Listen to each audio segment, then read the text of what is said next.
How's it going? So today is much less of a main project and a lot more of a support project. There's a project that I'm working on right now where I need to have a 3D model of my little skid steer tractor guy. And I was working on that this morning, trying to model the thing up just off of pictures with the tape measure in it. Man, it just doesn't work. I need to be able to take measurements as I'm designing it to get everything just right, which, you know, can't really pull the skid steer into the office. So if we can't put the skid steer in the office, we're gonna put the computer in the shop.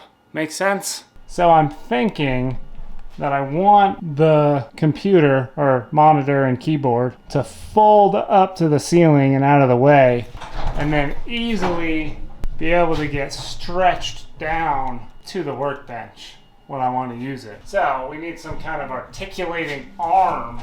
And I didn't really make a CAD model, but the one thing I did do in CAD is design these pieces. And these are made so that we can pin 2 pieces of 1-inch square tube to it, and they can be in this position, or they can be folded down and end up completely flat to each other. So I figure that's a good start. Maybe we'll cut some pieces and get a couple of these linkages put together. Blam! So we got our pieces. I cut them at 20 inches, not for any reason, just because it's a nice round number. So now we can assemble everything. I think let's start with the middle one, which is gonna go bolts, washers. Well, we already got a bit of a problem. Click, click, phone call. Hello? I'm not interested. Oh my God. Never open an LLC. The spam calls just don't frickin' end. That's why this video is sponsored by Delete Me. No, I'm not really. I wish. Bam! Job done. Look at that. Look at that articulation. It's like a little guy. Go team. Okay, I'll put the other side on. Ta-da! If you take a look at those parallelograms, it can fold all the way up flat, and it can extend pretty frickin' long. Yeah, that's kind of what we're looking for. Now we gotta somehow figure out where on the wall this is gonna fit. I got it all spread out here. You know, I'm kind of okay with it folding up to there. Bottom of the machine, or I put the bottom of the screen right here. So I guess we need a mount to mount that part to the wall. We need the piece that's gonna hold the computer parts, and we somehow need a way to make this easier to move around. Maybe we'll start there. When it's folded up on the wall, it's gonna look like this. So we need to figure out how these bits move in relation to each other and where we can add some tension or something to help it want to go back into this position. So I'll put a mark there and fold it out and just watch how those spread apart. So it looks like this part moves in and this part moves out. So a spring across these two this way should make it want to stay in that position. I'm not sure what size spring to put on there, and I don't really have many options, but maybe we'll start big and see how it reacts to the weight we add on it. So here we got some little spring hooks. Those are gonna go on here like so. Then if I can get this damn sticker off this spring. Oh man, I broke it. Whatever, sticker stays on. Not a sponsor. So one spring there, one spring there. Yeah, maybe it holds its position, but only barely. I mean, also the forces are pushing straight down, which is not the sideways force that you need to pull this thing apart. So actually, I think it can take a lot to hold that thing up, and it would take pulling forward to let it drop. So maybe this is just gonna work as is. That'd be cool. Yeah, and you know what? Worst case scenario, we get some beefier springs, right? Technically, we want this thing to go from this position to all the way down on the bench, which, as of right now, it does beautifully. Let's make the screen holder and see how it works with that. So this is gonna be what's gonna hold the monitor. On all the bend lines, I've got these little notches in there, but about halfway through, I decided to stop cutting them because the tip on my plasma cutter is so messed up. It was kind of shooting off to the side on the start, and yeah, that looks dumb. So I've only got half of these. The rest of them, I'm gonna go over with the grinder to score the bend lines, and then we can bend this thing up.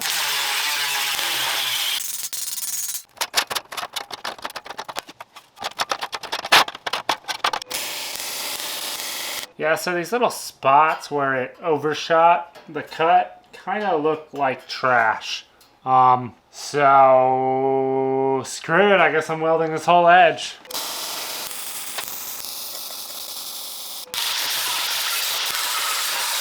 Would you take a look at that? It's only a little bit full of metal shavings. Like a rain stick. Now, my initial plan was to make another one of these that would fold up on top of it so we have kind of like a big laptop type thing. I don't really know how I feel about that. That just adds more weight to this, and opening and closing it is going to be awkward. There's not really going to be a decent way to latch it shut that isn't, you know, killing the convenience of pulling a computer down from the sky. So I think I'm gonna say screw it and figure out a different way to mount the keyboard. I think a wireless keyboard that I can just pull out when I need it is going to be a lot more useful. If I wanna have the screen up here, I don't wanna have to type up here too. So the next objective is to figure out a way to put this guy onto this guy. Don't mind the very odd hole placement. I kind of wanted to have as much surface area touching in there without interfering with the square tube. So yeah, it's a little funky. So these will line up just like that, and these guys are just spacers. Now we take our little piece and pop it on there. Just like that. This little guy be installed just like this. Hey, it holds! Pretty nice. Well, do we just mount it to the wall now? This is all going too well. All right, so to mount this thing on the wall, I've got all these little bits. This piece needs some holes drilled in it. And this piece also needs a hole drilled in it. And tap a hole off camera, obviously. Then we can start putting this thing together. So first, this guy goes on this guy slightly off-centered because I didn't take the bend into account. Now we take this piece, put it right there. Now for the top piece, we're gonna put the other part of our hinge on and get it installed to the bar, like so. And then we can drill and tap the base for, I don't know, whatever's gonna fit. Beautiful. Now the way that this is all gonna work, this piece is gonna get welded on the back of the arm. I cut the inner piece a little shorter. Before the welds were put down, it was just a little bit shorter than this, but it'll work the same. Then this outer piece. So, upper piece is on there, we can clamp it in place by tightening this screw. So, let's put this on there. No clue where to put this, but I'm thinking it's gonna go right here on this stud. I'm assuming that's a stud. Yeah, maybe I should double check that first. Yep, it's a stud. Now, we can stick this guy up there and hope that I guesstimated this correctly, and I didn't. Womp, womp, womp. I put the screen holder on, and yeah, that's pretty frickin' in the way. Plus, it's still gotta go down at least an inch or so. So, new plan. I'm moving the air thing. This thing has lived here since I started working in this garage, so big moment. And since initially my idea was to have it so that it drops down onto the bench, you can unfold the keyboard and use it like a big stupid laptop. Since that has changed to just a screen and a wireless keyboard, we can move this thing higher up. So we're gonna put it over there, we're gonna tuck it all the way up to the roof, and we're gonna see what that looks like. Moment of silence for the air thing.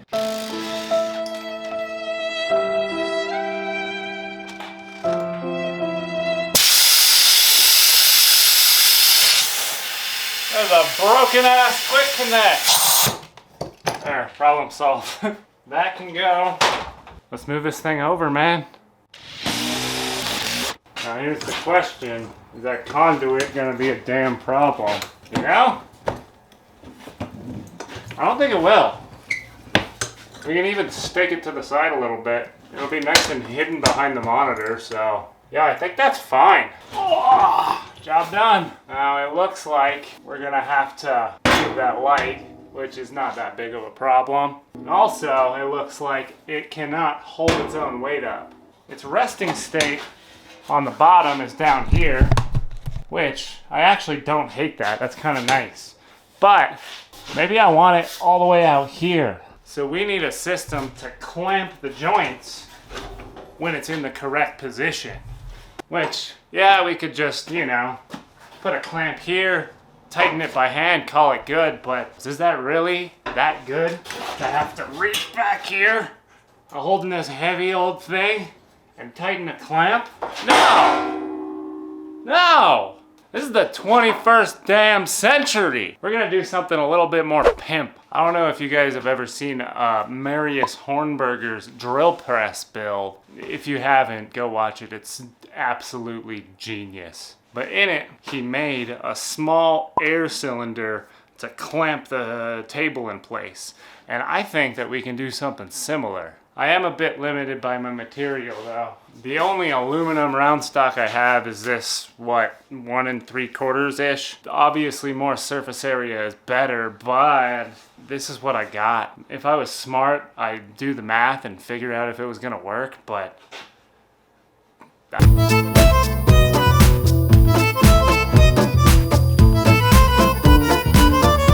piece number 1 is done. It's just a little piece of aluminum with a groove for an O-ring, and this little recess will fit the flange of this bolt in there. And in order to hold the bolt in place, we're gonna use our old friend, Quickset epoxy. This is a good mixing surface, right? Now I'm not really sure how well this stuff will work under pressure, but I know it works pretty damn great for vacuum stuff. So, you know, vacuum stuff is just pressure in the other direction. Granted, it's only like 14 psi, but I'm trying it anyways. Okie dokie.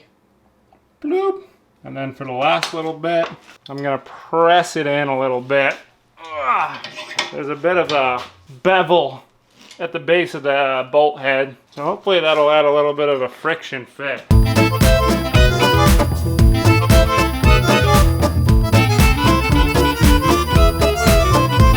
Look at these pieces together. I haven't even put an O-ring on the bottom part yet, and they're already pretty dang hard to push apart, so that's pretty encouraging. Now, we need a air hole on this side. You hear that? That's nice. So, there's our 2 parts. I've got the JB Weld set up on this guy. I put a groove into the bolt and I put an O-ring into each of these grooves. So, that's good to go. This guy, we've got our little tapped hole.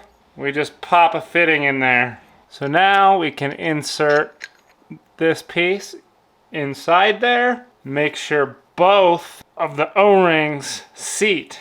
So the O-ring on the bolt is within the wall thickness on this side, and the bigger O-ring is obviously in here. When we push air into here, it will push that piston out, tightening this bolt down. So I don't know if it's gonna work. Cross your little fingies. So I drilled a hole in a piece of square tube and I stuck our little ram thing on there. And then I hooked it up to a regulator. And I'm just gonna slowly increase the pressure and see how good the holding power is and if it leaks. There's no air, it's nice and loose right now. Well, let's give her. That's 20 PSI. It is a bit tighter. I don't hear any leaking. 40 PSI. Yeah, we're getting there. 60 PSI and still no leaks. This is looking pretty good. That's tight, dude. I don't know if you can actually see anything happening on this camera, but it's working. Oh, I see a problem. There's a little pinhole in the JB Weld seal. Maybe I can just put more epoxy on top of that and call it good. For now, I'm gonna keep jacking the pressure. That's 80 PSI. That's freaking pretty dang good. That is tight, man. I don't want to wrench on this fitting to try and move it, but like, that's tight. I think that was a success. Let's try it on the arm. All right, one thing kind of worth noting, I got this bigger spring on the upper side and I tightened it up, and that already is holding it quite a bit better. So that's awesome. This clamp doesn't have to do as much work. But either way, the clamp is installed. Let's get this into some kind of funky position. Turn it on. I kind of don't like that I'm right in the firing range of that. I guess I'll be right here. I'm gonna crank this thing up to 90 PSI. Man, it's better, but not quite. I didn't even think we were gonna get this close with this little thing, but man, it's so close I can taste it. What, should I go up to 100? It's kind of working, man. And that's one clamp. I can always put another clamp on this joint down here. Maybe cut some teeth in between these, or maybe put lock nuts even. Lock nuts is an idea. I don't know. I'll be back. What I'm thinking is maybe I can put a cylinder right here, and that will hold the tilt and the other end of this arm tight enough to handle that. And then I thought about putting a cylinder up here, but I don't think it needs it. It's literally just a piece of round stock inside a pipe. There's already kind of a lot of friction there. I don't think it's gonna move around a whole bunch. So we'll start with one cylinder and we will increase accordingly.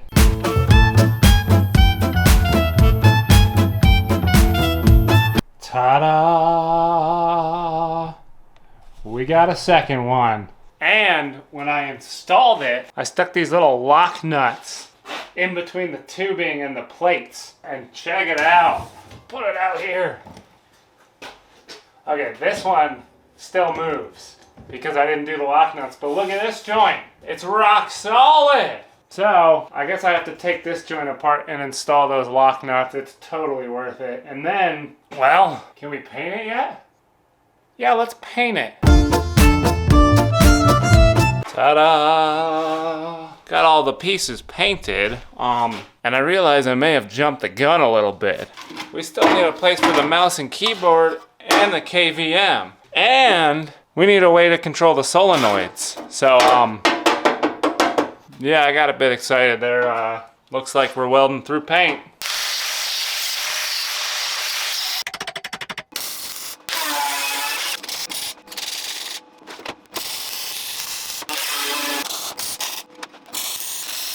All right, I think that's it. So, we're safe to paint. So I literally have like 30 minutes of footage of me reassembling this thing, and it goes together just the same as it did before. The only difference is we have these lock nuts in every single joint, and I added this button to the front. Bloop! Ta-da! It's been a couple days because I had to order a solenoid valve, but it's all installed and wired up. Let me give you the rundown. So, I got all the wiring done. The button just cuts a 12-volt power supply to this solenoid, and the solenoid is what supplies air to each of these cylinders. So, when the button is pressed, the air from these cylinders is vented, and we're more easily able to move the joints around. And that works pretty freaking good. And the other wire on here is just a Cat 6 Ethernet cable going to a KVM, And that is how we're getting the display and USB from my computer all the way on the other side of the house. That cable's just ran through the attic. So I guess it's time to see this thing in action, huh? So already we're kind of holding a bit of a funky position here. So yeah, that's pretty cool. If we want to put it up, all we do is grab this thing, push the button, and then the joints are pretty easy to move. I mean, you are still pushing against lock nuts a little bit, so it's not like amazing, but to be able to go from loose enough to push around to pretty freaking solid is kind of cool. Now if I want to bring it down to do some work, I just gotta push the button, pull it on down. Maybe we'll get the angle right. Pull out the keyboard and the mouse, and there you have it. A computer in the shop. That's sick. And the other benefit that we get from having this in here is if I'm working on something that I have a CAD model for and I need to, you know, reference different parts of that, I can just have the CAD model pulled up here and have the screen, you know, out of the way enough but close enough to reference things. Pretty freaking nice. I guess now I'm out of excuses on getting that tractor modeled. Yeah, I think this is definitely going to change the way that I do work in here, so that's awesome. That's what I got for you this week. If you like what you saw, leave a good old dinger. Think about subscribing, and thank you for watching. It's pretty cool.